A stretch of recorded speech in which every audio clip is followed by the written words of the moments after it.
2018 board discussion meeting. We'll begin with our Pledge of Allegiance. Sorry.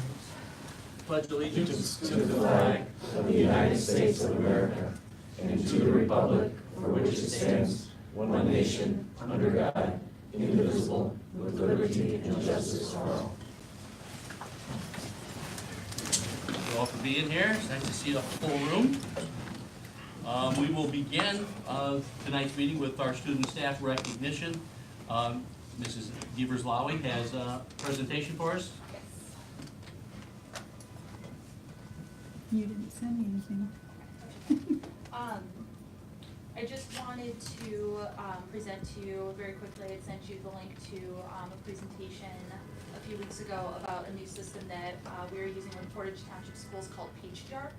And so far the service has been great. So essentially how it works is anybody from throughout the district can email me a flyer, and then using our school messenger service in conjunction with PeachJar, send out a visually attractive flyer to parents either per school building or throughout the entire district. Community partners are welcome to use the service as well for a small fee, which goes to PeachJar, which helps offset the costs for the district.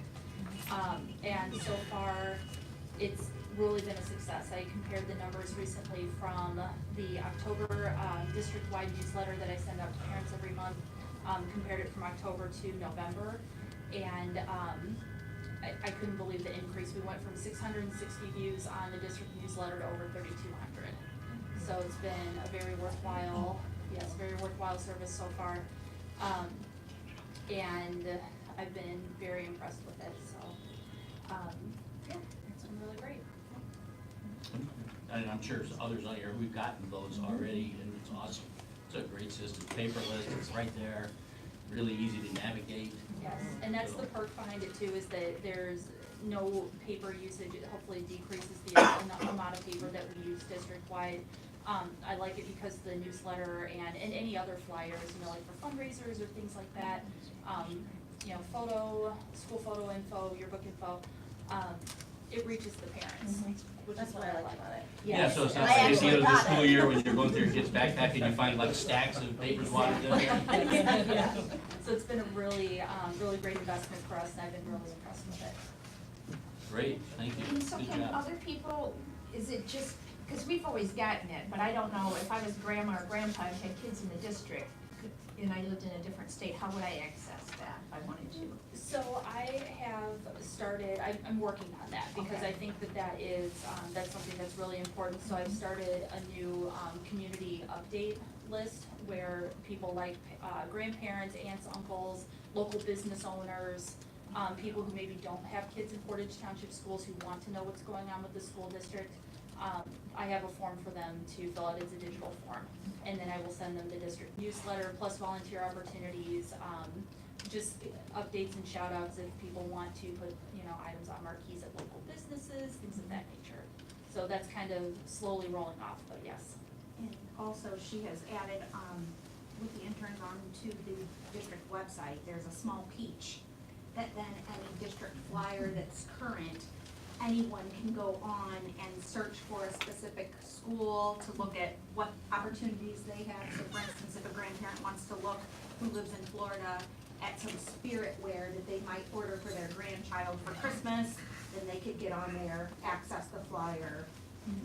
So It's a great system, and similarly, if a parent, accidentally deletes an email they received, they can use that same process to go online and find it. It does archive all the flyers for a predetermined amount of time.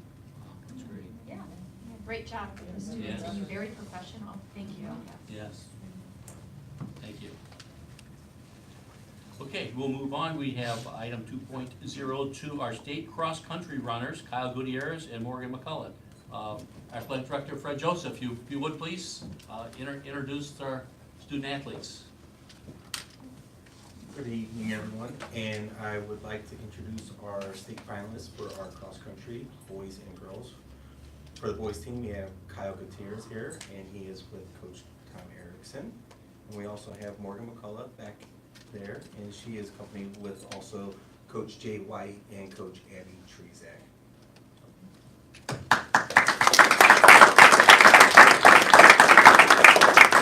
not gonna let you all get off that easy. Morgan, Kyle, come on up here. Step up to the microphone. Tell us a little bit about the experience and I know the hard work that you have to put in to get to that level. Yeah, it was very humbling to be able to run and represent Portage.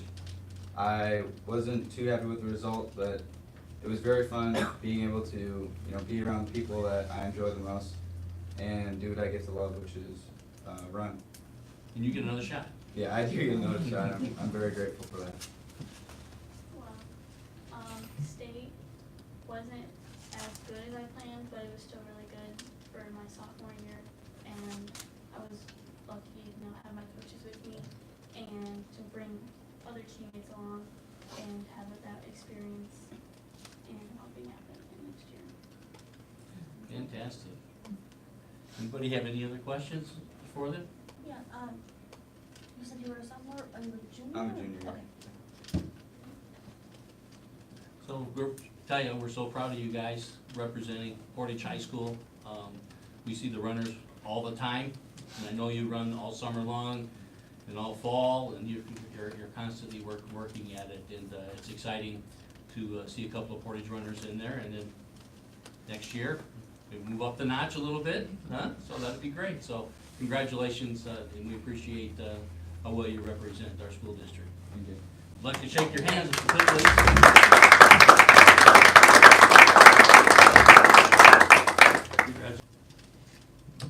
Okay, we'll move on to the rest of the meeting. You don't have to stay unless you want to. You're welcome to, but you don't have to. So if you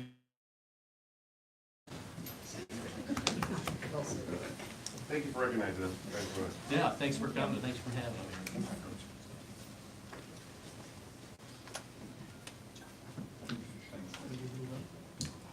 I did fail to mention in the very beginning, we do have our public comment forms over here by Dr. Allenez. If anyone would like to address the board at the appropriate time, please fill out one of those forms and return it to the board table. And if we have any, we'll go through that process when that time comes. Okay, we'll move on to agenda adjustments. Are there any adjustments to the agenda by the board? I would like to add one adjustment for the board, the MOU for the SRO partnership for the fobs, the cameras, and again, the SRO partnership with the Porter County Sheriff's Office. Okay, are we adding that as a new business item? Yes, please.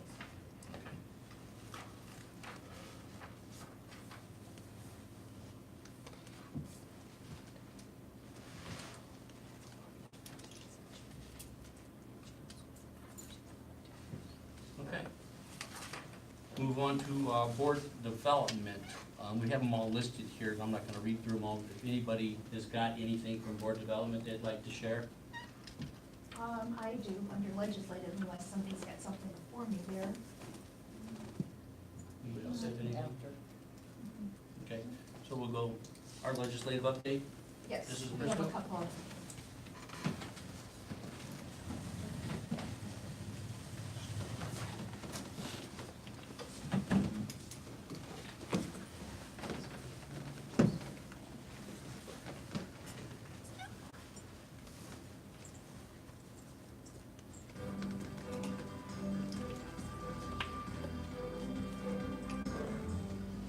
Welcome back to Federal Flash. I'm Philip Lovell and I'm joined by Monica Almond.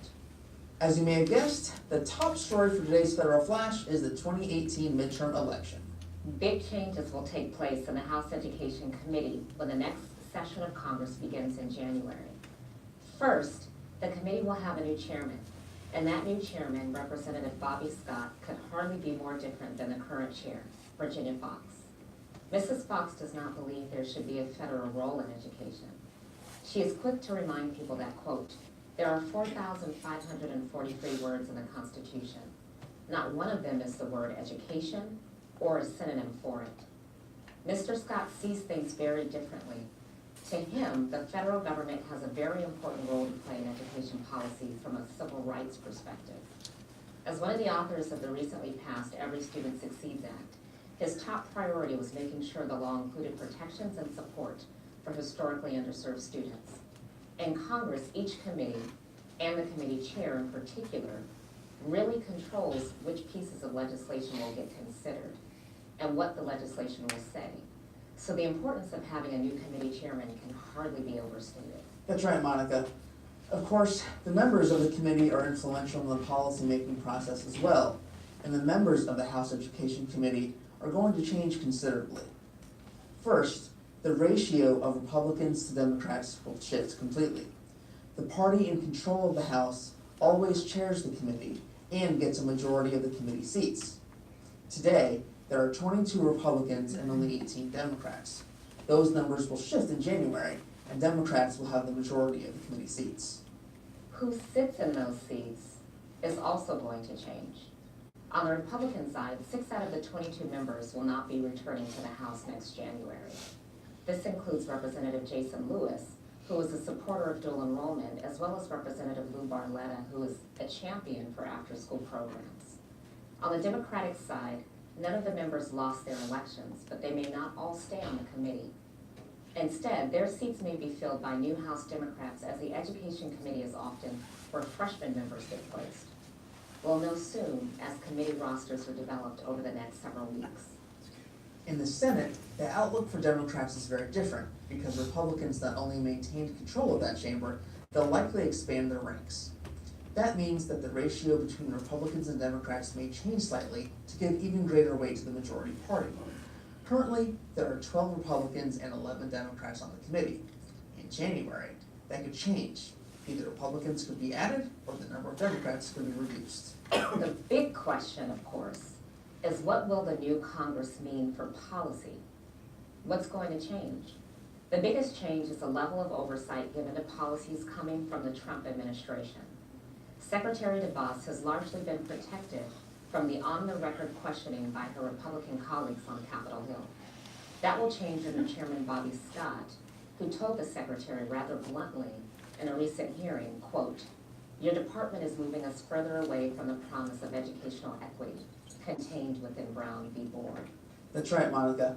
Congressional Democrats are chomping at the bit to scrutinize a nearly endless array of concerning policies coming from the Department of Education. Suspending protections for student loan borrowers, rolling back Title IX protections against campus-based sexual assault, rolling back guidelines on special education, rescinding protections for transgender students, approving ESSA plans that violate the law's requirements in support of historically underserved students. The list goes on. In addition to increased oversight, we could also see movement on the Higher Education Act. It's a heavy lift, but pretty likely that the House can pass a partisan bill because they have the votes to do so. Whether it has a real chance of reaching the president's desk is another story altogether. To find out what will be taking place under the new committee leadership and when, keep your eyes here on Federal Flash. For an alert when the next episode is available, email us at alliance@allfored.org. Thanks for watching.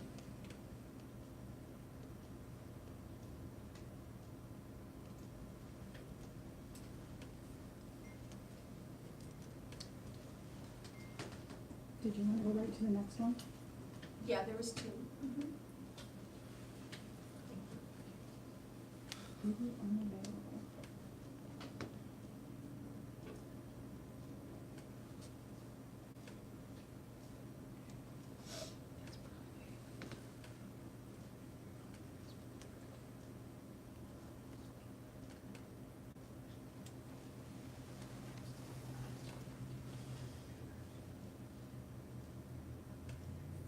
It's not gonna let me play that one for some reason. Okay, that's fine. Get it for the next time. Just forward it.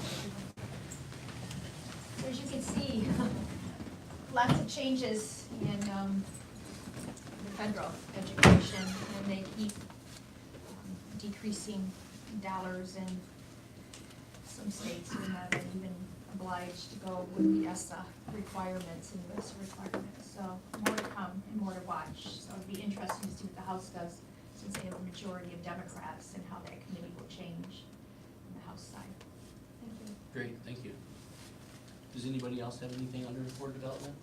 I do for the Wellness Committee. Yes. Okay. Mrs. Bailey and I attended a presentation from the Indiana Rural Schools Clinic Network on October the 18th. along with North Shore Community Health representatives and Portage Township officials, school officials. So I'd like to talk to you about how it was initiated.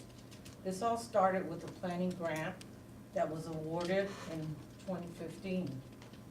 At that time, they started to establish a school-based telehealth network in Indiana. They collaborated with the state Medicaid providers, rural healthcare providers and rural schools in establishing this plan. So in August of 2016, it was when it was first implemented in school-based health clinics. So the HRSA grant provided equipment to our schools, and it was about $20,000 for the equipment, with technology vendors that our PTS schools are utilizing. It actually came from Anthem, the funding from Anthem Medicaid. So what Anthem wants to do is reach out to provide funding for non-rural schools when they found out how successful this program was in rural areas. So this is, just want to share some general information about telehealth. It's using a technology to deliver healthcare. It's also called telemedicine because the healthcare professionals, what they do is they evaluate, they diagnose, and they treat patients using telecommunications and technology. So the patients have an office visit with cameras that are secure and confidential. Actually, we were able to experience firsthand how the technology and the camera was used. The camera, what it does is takes a snapshot and then it captures information. The demonstration that we experienced was that of an ear and throat examination. So this is how it works. The care is delivered in the school with the healthcare provider and the school nurse. The equipment that's used includes a full exam camera during a video conference, which can be approximately 15 minutes or so. The provider examines the patient to identify a treatment plan, and they also prescribe medication if necessary. Of course, you need parental consent in order to do that before students participate. The notes, the follow-up notes that the provider provides is then sent to the child, the student's primary provider for their records, and in the event that they need to follow up with their care. If there are fees, then it is billed directly to insurance providers. However, no child will be turned away due to lack of coverage. Some of the illnesses include, for example, like the flu, strep throat, ear infections, pink eye, and lice. Those all could be diagnosed at the school. And prescriptions can be filled, and on the way home, whether parents working, they can be picked up from a local pharmacy. Some of the advantages are fewer school days are missed by students. And in the event that parents are working, they don't have to miss work. It also results in improved academic performance.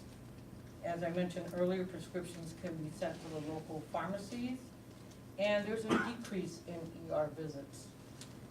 Bottom line is children get healthier faster. I don't know if Ms. Bailey wants to interject. No, that was a fantastic report.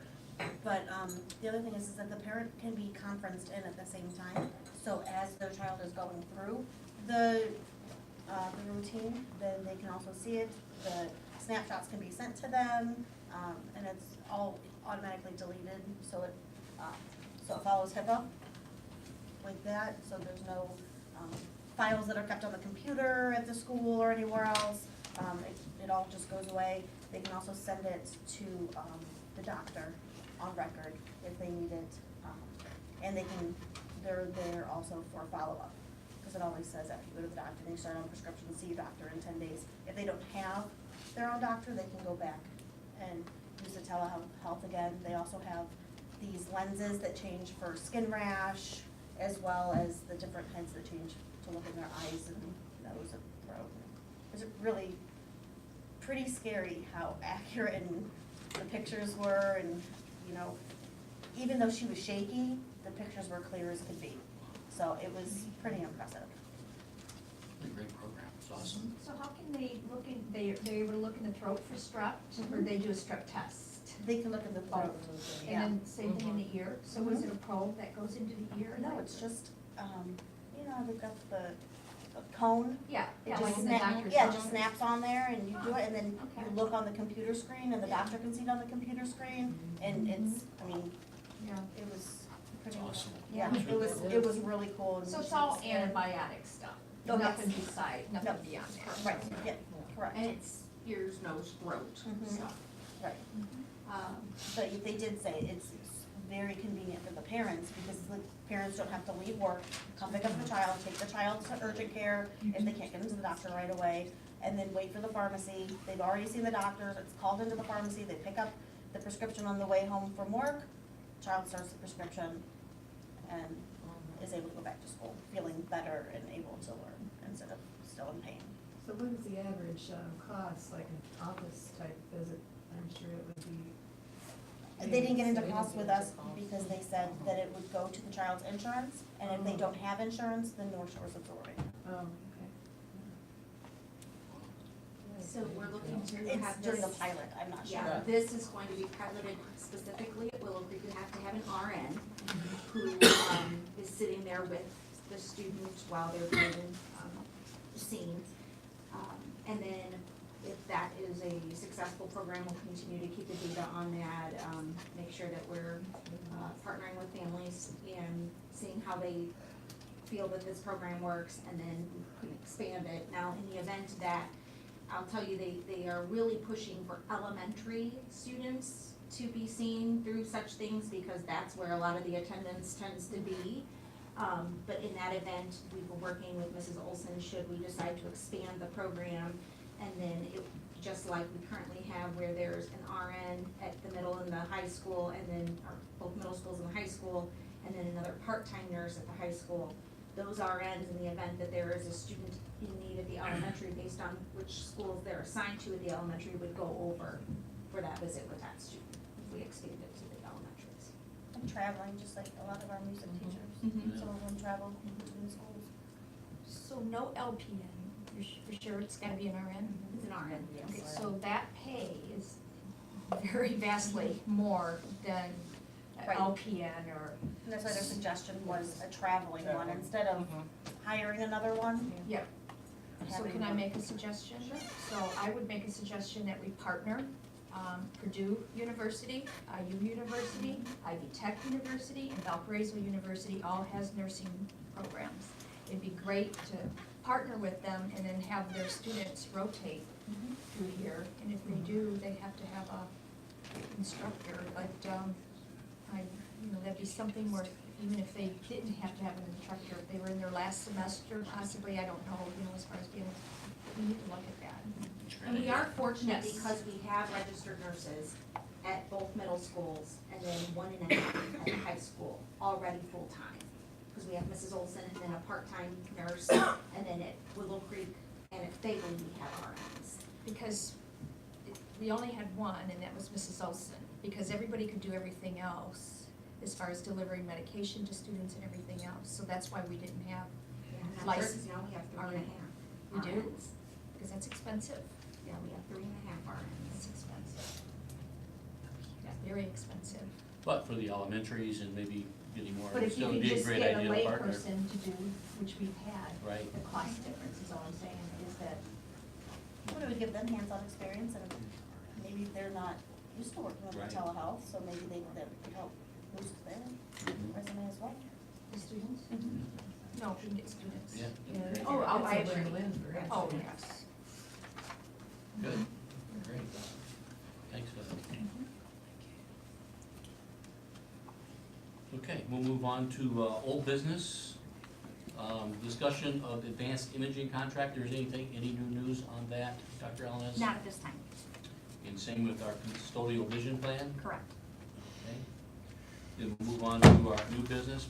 First item, 6.01, recommendation and approval of resolution for RDC for Garrington property. Do I need to read this resolution in its entirety? I would read, you know, maybe the first little bit and then reflect it's been read in its entirety for the meeting. Resolution of the Board of School Trustees of the Portage Township School Corporation authorizing property transfer, Resolution 24-2018. Whereas the Board of School Trustees, School Board of the Portage Township School Corporation, Porter County, Indiana, is the owner of 2 adjacent parcels of real property located at 5391 Central Avenue, Portage, Indiana. The property, as more specifically illustrated in Exhibit A attached here, and 2 of.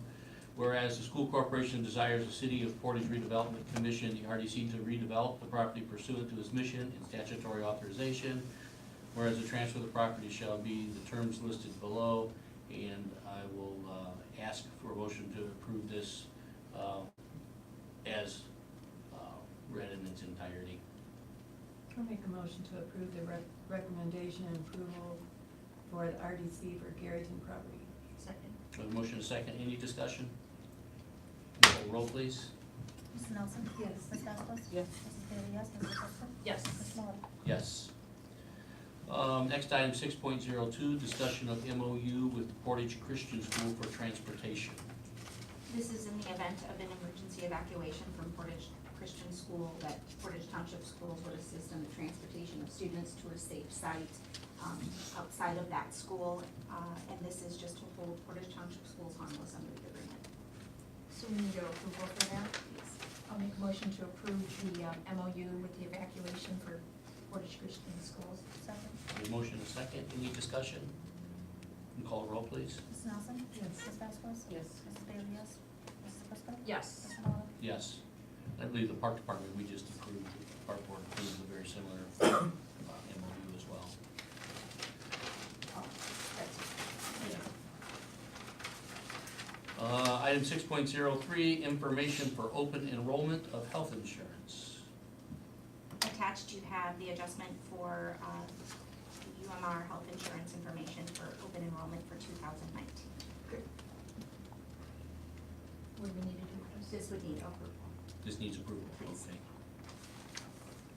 Do a motion to approve the open, information on open enrollment of health insurance. So moved. I'll make a motion to approve the open enrollment for health insurance. Second. We have a motion and a second. Call the roll, please. Mrs. Nelson? Yes. Ms. Vasquez? Yes.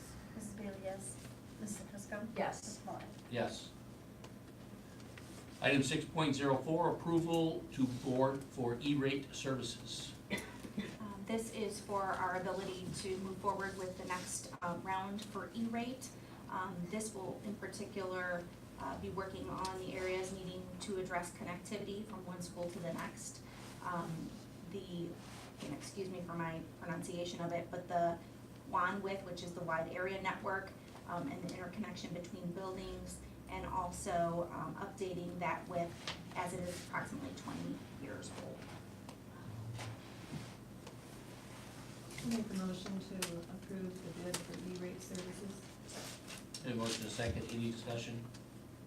Call roll, please. Mrs. Nelson? Yes. Ms. Vasquez? Yes. Mrs. Bailey, yes. Mrs. Prisco? Yes. Ms. Moore? Yes.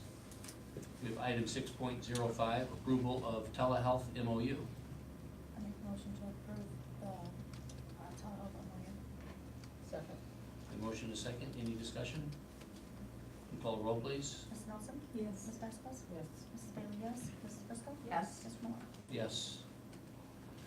6.06, acceptance of the 2018-2019 Early Intervention Grant in Title II grant for the fiscal year 2018.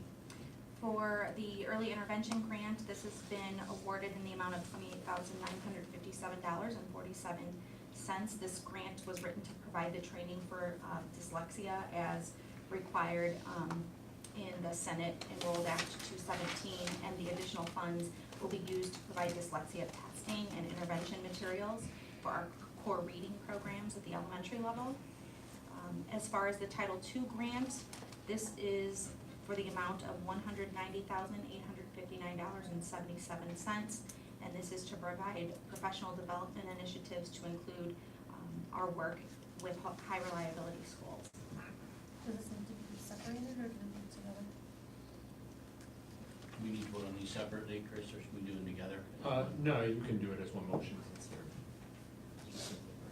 I make a motion to accept the 2018-19 early intervention grant and the Title II grant. Second. We have a motion and a second. Any discussion? Yes, this is not our Title II grant from $190,000 because our Title II grant's in the millions. Right, So that's what our- is this? That's our Title I grant. The Okay. Title II is specific to professional development for certified staff. So it is strictly for professional development. It's in addition to the title grant that is on large scale. Okay, so we only get approximately $200,000 a year for Spec- Title II? Specific to professional development. But for Title II period, that's it? That's all we Yes, get? yes. Okay. I just wanna make sure. Any other discussion? Doesn't it come with Title I? It does, but this part kind of comes as that second layer component when they write that portion of the grant. So those Title II dollars were just approved based on. Because that's what I was used to, is both of the Title I, Title II, and all of them together. So that's why it seemed like it wasn't a lot. Okay. I'm gonna make sure we weren't losing some money. No, we are. Unfortunately not. We have a motion and a second. Any more discussion? If not, call roll, please. Ms. Nelson? Yes. Ms. Gasko? Yes. Ms. Taylor? Yes. Ms. Fishman? Yes. Ms. Moore? Yes. Item 6.07, discussion of the ISBA membership. And just continuing to be members of the Indiana School Board Association for 2019. That membership begins January 1 and ends December 31st, as always. So this is, they've changed the way they bill it. Is that what this is? Yes, this is just saying that that next enrollment for membership is currently taking place, starts January 1. That will continue on with that, as we know that's such a great opportunity for all the professional development opportunities, the legal advice, all of those different things that come along with that. Very good. We have a motion to approve the ISBA membership. I'll make a motion to approve the ISBA membership. We have a motion in a couple of seconds. Any more discussion? Call the roll, please. I'd like to make a Oh, sorry, discussion. sorry. I'd like to say that every school district across Indiana is a member of the Indiana School Board Association. It also allows the school board then to be automatically a member of the National School Board Association. And like Dr. Allen has stated, the professional development and the information that we get from that is resourceful to all of us. And then also, there are used to be three, there are two school board attorneys who specialize in nothing but school law that are free for school districts also that we do utilize a lot, and I'm sure Mr. Stidham also utilizes them too.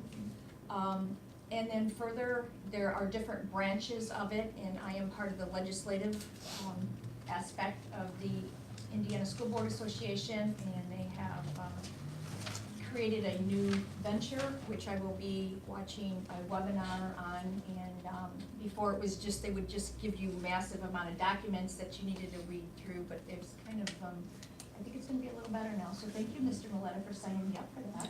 I don't think we're the right person for it. So I'll echo that. ISBA, for what we pay, we get a lot of benefits. I mean, just the legal aspect of it alone is well worth what we pay in dues in the professional development that we've all been able to partake in. The continued education and training for school board members is extremely It's helpful. invaluable, I'll tell you. You Yeah. get so excited going to those conferences and bringing all this stuff back and trying to implement it.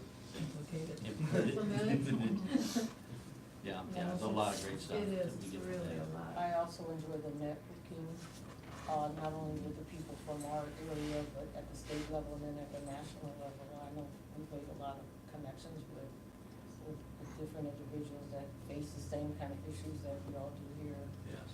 So, And also Portage Township Schools has presented numerous times, the school board at conferences. So that's an opportunity also to be able to do.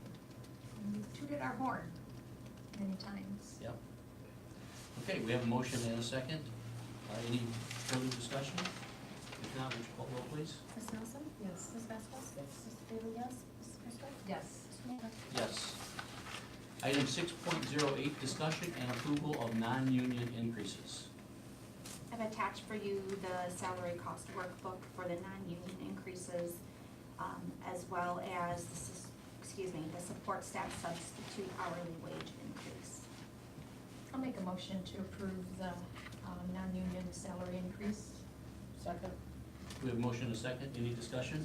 Can you call roll, please? Ms. Nelson? Yes. Ms. Vasquez? Yes. Ms. Bailey, yes. Ms. Prisco? Yes. Mr. Waller? Yes. I'm sure these employees will appreciate us doing this and getting it done. We're probably earlier when you normally do. So Absolutely. This When is will it be good. effective? What was that? When will it be effective? I will work with Mr. Grahn and his team in payroll to determine how we can get that, and the hopes would be for the holidays. Yes. That'd be nice. That'd be great. And quite honestly, I don't know the last time that group has had an increase before the holidays, so. And that's good. That's That's good that we really needed to do that. And can you just, for everybody, just explain what those groups are?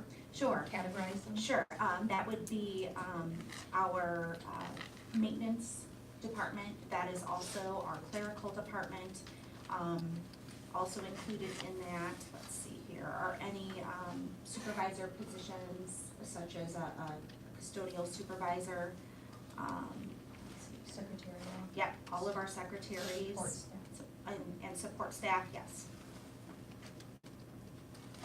Yeah, that's great. Very good. Okay, thank you. So we have the agenda adjustment, which is item, I'll call item 6.09, which would be the MOU of SRO partnership. And as you know, I have recused myself from this issue, so I'll turn this over to Vice President Prisco. Thank you. And I'll make a motion to approve the MOU partnership. I need a second, please. Second. Any discussion? I think we've had a lot of lengthy conversations and discussions about the MOUs, but it's time to get done. I have a question before we vote on it. Do we need to add the job description, the incident report form, the evaluation form, and just, Certainly the job description, probably something that at least referenced by, exhibit or addendum.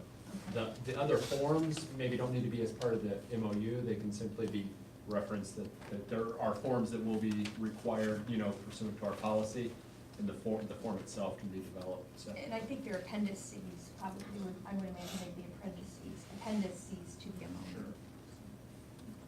Any other discussion? Call the roll, please, Secretary Bailey. Ms. Nelson? Yes. Ms. Vasquez? Yes.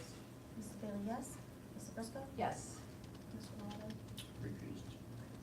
Thank you. You may have the floor back, sir. Thank you. Okay, we'll move on to item 7.01, our superintendent reports and updates. Okay, got some interns here.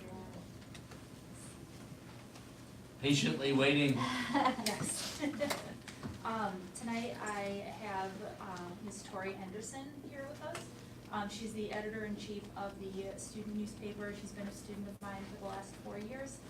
She's also a member of Honor Society, and she's just an all-around great student, so she's going to bring you guys the good news and upcoming events. All right, so as Mrs. Devers always said, my name is Tori, and we've got quite a bit of good news, so I'll try to make it quick. Starting with an update from the Portabots, they had a great first competition of the year at Crown Point this weekend. The A team received the Judges Award and finished tied for 3rd place. The E team finished tied for 5th place. Saylor Elementary School was in on the action that day as well, as they sent 4 of their Saybots teams to the competition. Several of our schools also held their annual Veterans Day programs this week. There were great performances delivered by the students themselves, including the school's choirs, bands, and orchestras. Most importantly, these programs gave the students the chance to honor those who defend our country. The 8th grade students at Willow Creek Middle School participated in a question and answer session with our Congressman Pete Visklowski. The students have been learning about the U.S. Constitution, and Representative Visklowski spoke about his role in upholding it. Students were able to prepare questions for the congressman ahead of time, and he was able to provide answers to those. Many teachers throughout the district celebrated Dia de los Muertos with their classes. The Spanish classes at the high school decorated skull cookies and made papel picado. Several elementary art teachers also conducted lessons with their students, taking the opportunity to teach them about the culture, tradition, and artwork surrounding the holiday. South Haven Elementary School is one of 3 finalists in the Heart of America Liberty Library Makeover Contest with the Scott Brothers from HGTV. The organization will announce its final winner this Wednesday. Several PHS students recently attended the Urban League Scholarship Fair. The students met with college representatives, and many of them earned scholarships on site and had their application fees waived. Students from Aylesworth and Saylor Elementaries participated in Portage's annual Leaf Rake Day. The students and their families brought their rakes and leaf blowers to clean up the yards of our local senior citizens who appreciated their hard work. Willow Creek Middle School has been using breakouts to enhance student learning. Breakouts work much like an escape room in that students must solve a series of puzzles in order to break into a locked box. Last month, the 8th graders completed a breakout that was themed to Edgar Allan Poe's The Telltale Heart. We would like to give a shout out to the PHS Thespians and their theater director, Mrs. Mahafa Thompson, for a great fall play. Zombies premiered in the East Auditorium the first weekend in November and was a big hit. As we talked about earlier, congratulations go out to Morgan McCullough and Kyle Gutierrez on their trips to the state cross-country meets over fall break. Morgan finished 52nd and Kyle finished 116th. Fagley Middle School also held their Warrior Wear Pink Day for breast cancer awareness last month. The school made a $250 donation to the Pink Ribbon Society. The Portage Marine Corps Junior ROTC group competed at the Hobart Raider Meet last month. Raider Meets are demanding events that are designed to be physically exhausting for cadets. The Portage Raiders made a very strong showing this year against 12 competitive teams from Indiana, Michigan, and Illinois. The Portage Raiders finished 2nd place in pull-ups, 3rd place in the fitness challenge, 3rd place in the casualty evacuation event, 4th place in the one rope bridge, and 5th place overall. And we would like to thank Indiana 105 for visiting South Haven Elementary School during school lunch week. They spoke with some of the students about what they were having for lunch, and they took photos with them. They were also a key part in helping increase nominations for the library makeover contest, as they recorded and broadcasted a short segment about it. Upcoming events, we have a number of fun Title I events coming up at our elementary schools. Central will host Books Alive this Wednesday at 5:30 p.m. Jones will host Donuts with Dad this Thursday before school, and Kyle Elementary will host Pastries with Parents next Tuesday before school. Our next mobile marketplace will take place this Thursday from 4 to 6 p.m. at Portage High School. Thank you to the PHS National Honor Society and ROTC groups for sending volunteers again. Several of our elementary schools will be hosting their annual Thanksgiving dinners this week during lunches. There will be a Portage High School percussion concert at 7 p.m. in the East Auditorium next Monday. Additionally, jazz bands will perform next Tuesday at 7 p.m. in the East Auditorium. And lastly, Portage SRO Officer Michael Kurz will be celebrating Willow Creek Middle School Students of the Week with ice cream with the SRO next Tuesday at 1:45. Wow. That's a lot of information to even gather. A lot of good things. Thank you. Thank you very much for that presentation. Just a few other items I wanted to share with you. It's wonderful to see how the pastries with parents, donuts with dads, muffins with moms, they had donuts with dudes, they've had all kinds of great things. And the wonderful thing about that is I did not recognize the amount of coordination that goes on in the district for that to happen between our custodial and maintenance department, the school, because we are emptying cafeterias, getting that furniture over to other buildings and back in time before breakfast begins, because we're having somewhere around 400 come to these events early morning. So it's been really a wonderfully attended opportunity for families to connect early in the morning. And quite honestly, it's also been really helpful because there's a lot of times that during the workday it's harder to get away, but to come first thing in the morning has been very well received. I'm also excited to mention that Mr. DiPasquale, who oversees, as you know, district security amongst other items in his responsibility as the innovative director of learning innovation, he had connected for us with the chief of police at IUN, Chief James, and he and his lieutenant came today, and and we're partnering with them on not only school security, but also campus security, and some different opportunities for partnering and collaborating in different venues with professional development, not only to staff, but also to our students. So it's just another great opportunity to partner with another agency to just make sure we're continuing to be at the forefront of keeping kids safe and learning what the best of the best has out there to offer for us. So there is a picture with Chief James on Facebook. He actually said, hey, let's get a picture. You know, this is exciting, a good partnership. So it was just a great meeting, again, organized by Mr. DiPasquale, and there will be a lot of good to come from that. I also saw this afternoon that the Pride of Portage Marching Band was accepted to perform in the Philadelphia Thanksgiving Day Parade next year, which is one of the premier I did not know. Thanksgiving Day parades in the United States. And so I know they applied for that, and they received an acceptance today. So you're going? Absolutely. That's wonderful. We can go two So it's pretty cool, isn't it? Philadelphia 2 times this year. Yeah. It's nice. Yeah, congratulations. Yeah, they do a great job, Well, thank you for the updates, we really appreciate it. It's kind of highlighted the meeting, actually, they had the interns here and presenting to us, you did a very good job, yes, so thank you very much for doing that. There's so much, that goes on, and we don't know about it a lot of times, unless you pick up bits and pieces, so to be able to bring that to us at each meeting is really helpful. And the gentleman you talked about from IUN, I just want to say that he got a global accolade. Yes, Would you like to? Yes, for their efforts with campus security and safety, it's actually been quite fascinating to see not only the thefts that have decreased on campus through their monitoring and peak times and different things, but also around that area where IUN is, and they continue to train faculty and staff, but also with the students, and just be very proactive, running a lot of tabletop drills, having a lot of scenarios that they work with, debrief after each incident of various types of incidents, whether it be considered for any types of crime, and the violence has drastically decreased, and it's something that he has received a lot of accolades for, and continues to now go throughout the state and across the country to train others to be able to use the research and the leading practices in place to just increase that safety and that collaborative culture for a safe environment. And he's a parent of one of our students. He is a and parent. lives in Oh, he is? India. Yes, he is a parent of one of our students at Portage High School. Yes, he is. That's great. He sure is. And he was just in the Northwest Indiana 40 under 40.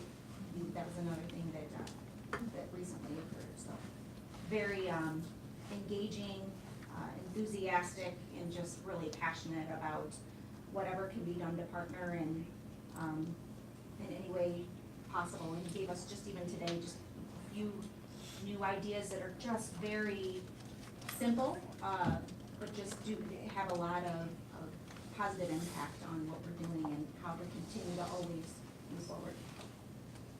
Good, thank you. Anything else for your update? Very good. Do we have any items not on the agenda the board would like to bring up? I have a couple. For our board library, I'd like to add some items I think that are important for new board members. And one is, that I'd like to add is the high school and the future work. And so when we think of being board members, obviously our role is to Portage Township Schools. However, a lot of our ideas come from different areas, and with that being said, it's not just the state, it's not just the nation, and anymore it's looking at global education. And with that being said, I know that I passed this on to everybody, there was a white paper that was placed, that was out, and it's going to be the first 3 through 12 global schools, they're not even calling them schools, but I'll call it that right now, that's going to be opening up around the world. There's gonna be a total of 12 of them. The first 4 will be open in 2019. The second 4 will be opening up 2020. And then the last 4 will be opening up 2021. There are 2 that's gonna be in the United States, Washington DC and New York. It goes from everywhere from London to Beijing, to Africa, to China, to Paris, to Milan. And when you read this, it almost kind of reminds me, there's probably this many pages of their board of directors across the world. And it kind of reminds me almost like of a children's hospital or something like that with donors and that type of stuff. But it makes me wonder, when they open up in next year in New York, it'll be interesting to see if taxpayers' dollars are going to be utilized with this school. And I would assume it will be more of the charter aspect.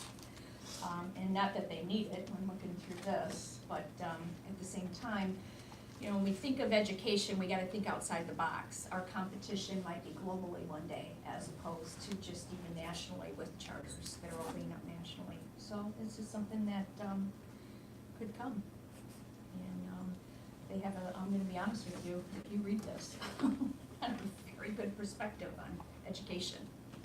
And the students that graduate from these schools are definitely gonna be recruited, I believe, with colleges globally and hopefully get the first year of it in there. So it's a unique, different concept, but it's coming. And I just thought I'd pass that along, and then there's some documents that I'll put in that board library that I have. You might have some too, because I know you're. Yeah, I Gave her a plan. Very good, thank you. Anybody else have anything? Did we get any public comment forms? No, we didn't. We didn't, so our next meeting is November, let's see, we have Buildings and Grounds on November 14th. We have our ISBA Fall Regional Meeting is on November 15th. September 19th is our next regular board meeting at 5 p.m. That will be at Aylesworth, just a reminder, so our next board meeting will be at Aylesworth. And then our next regular board meeting after that will be December 11th, so. Nobody has anything else? Thank you for all being here, meeting adjourned.